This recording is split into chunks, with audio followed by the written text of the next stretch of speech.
Niko na shangaa sana na Bakristo kwa siku za leo. Bakristo ba mingi habana tena conscience. Mina shangala kabisa. Mnajua kama kwa hizi masiku mabitu niko yapitika sana ku YouTube au kuma TikTok, ni mwabitu budogo budogo ndio wanabaneta ma short. Ndio wanaita ma video wa kidogo kidogo. Sasa najua ile intelligence artificielle shakuwa batu banafanya mwabitu wa mizamiza wa mingi wanapitia kwa internet, ndio mnaleta ma distraction ma distraction zinakuwa mingi sana kwa batoto ya Mungu. Sasa batu yote biko ba Kristo ba mingi na biko fama like, kisha utaona bule ma video ndio unapata ma millions de vues. Bafunzo tunaleta ku YouTube, batu habajali hata. Utaona unaleta mafundisho hakuna mtu anaangalia, au kuna mtu anafuata, batu badogo ndio wanafuata. Jua nini? Basha anguka mwile mtego ya nani ya shetani ya ile madistraction ya ma YouTube. Ya watu wanafanya hangi. Biblia inasema kama Mungu anachukizwa sana na mtu mwana anapenda ulimwengu. Kupenda ulimwengu haifanyi mapenzi ya Mungu. Kutembea kimwili haifanyi mapenzi ya Mungu. Yafaa wa ndugu mnajikaza, tunajikaza, tuko tunafuata mafundisho. Mafundisho ndio yanatusaidia, ndio yanatupatia uzima. Maneno ya Mungu ndio yanatupatia uzima. Biblia inasema kama wakati ya siku za mwisho maasi itakuwa mengi. Biblia inasema wakati ya mwisho ujuzi ndio itakuwa mengi. Ndio intelligence artificielle inakuja.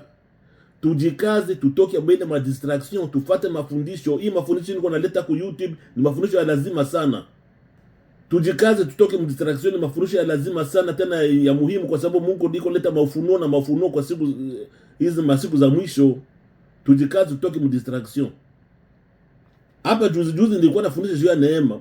Kwa watu bia wafuate mafundisho na basi sana mjikaze mfuate mafundisho juu ya lazima sana, kwa ufunuo ya mpya yenye Mungu yuko atupatia juu ya neema.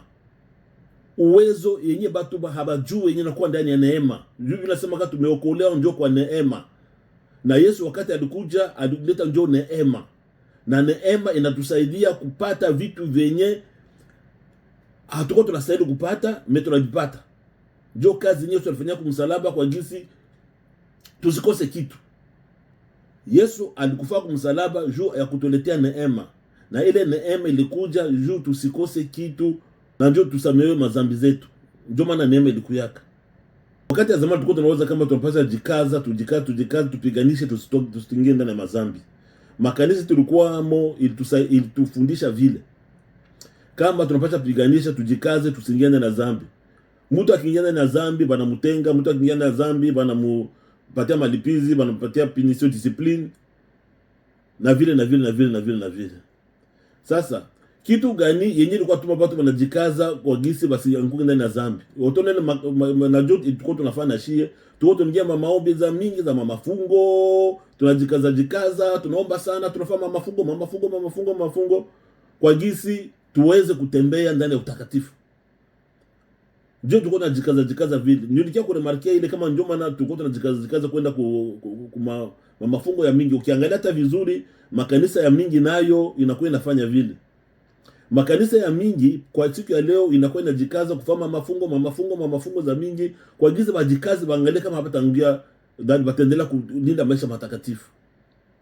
Mimi ndabaambia kweli. Makanisa kuko kanisa zenye mimi najua wakati nyemba alipungukiwaka na ile maombi ya mamingi ya mafungo, watu wengi walianguka mzambi na wengine wakaenda muuchawi. Jua nini? Juu balifundisha batu sheria. Usizini, usiibe, usiue, usiseme uongo. Ukisema uongo utapata utenda mchenama. Ukisema uongo utavuna. Bile vyote ndio wako nafundisha batu. Na japo wakati Yesu alikuja, ile mazambi yote Yesu alipiga kwa msalaba na akatosha ile masheria, akatuletea njoo neema. Na neema ndio inatusaidia kutembea katika maisha matakatifu. Watu wengi hawako wanajua ile. Sasa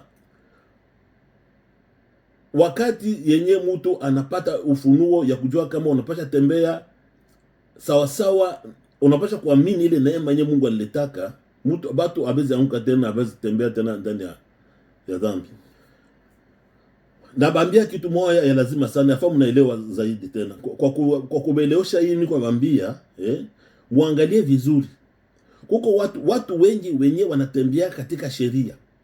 Banasema kama sindazini kwa gisi nisende mjenama. Sasa bale batu Batu ba mingi banakuwa banakatala kuingia, banakuwa banapiganisha kutofaa zambi. Batu mingi banakuwa banapiganisha kutofaa zambi jua nini? Juu banaogopa kwenda mjenama, lakini haiko juu ya kupenda Mungu.